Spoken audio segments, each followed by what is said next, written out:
যুক্তরাষ্ট্রের Ohio valley, mid south ও new England জুড়ে আঘাত হানে ভয়াবহ শীতকালীন ঝড়। ভারী তুষারপাত ও প্রবল ঠান্ডায় দেশটির পূর্বাঞ্চলের বড় অংশ অচল হয়ে পড়ে। তুষারঝড়ে বেশ কয়েকজনের মৃত্যুর খবরও পাওয়া গেছে। New York, Tennessee, Louisiana, Kansas, Pennsylvania ও টেক্সাসে প্রাণহানি হয়েছে। শুধু নিউ ইয়র্কই কয়েকজনের মৃত্যু নিশ্চিত করেছে সিটি হল। অনেক স্থানে বরফ পরিষ্কারের সময় অতিরিক্ত ঠান্ডায় অসুস্থ হয়ে মৃত্যুর ঘটনাও ঘটে।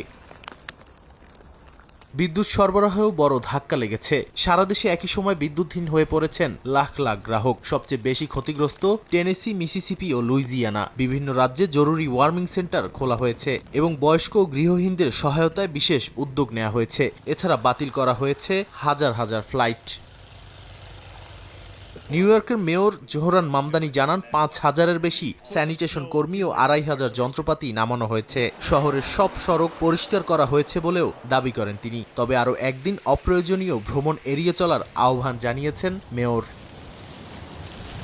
এদিকে স্থানীয় সময় রোববার কানাডার বড় একটি অংশে তীব্র তুষারঝড় ও শৈত্যপ্রবাহ আঘাত হানে। এতে বিদ্যুৎ সরবরাহ ব্যাহত হয়, সড়ক যোগাযোগে সৃষ্টি হয় বিশৃঙ্খলা। অনেক এলাকায় যান চলাচল ধীর হয়ে পড়ে। বেশ কয়েকটি অঞ্চলে কমলা সতর্কতা জারি করে পরিবেশ দপ্তর।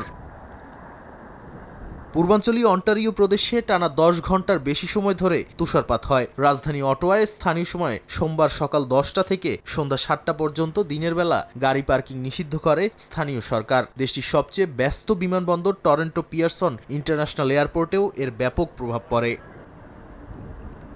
নাদিম মারজান, সময় সংবাদ।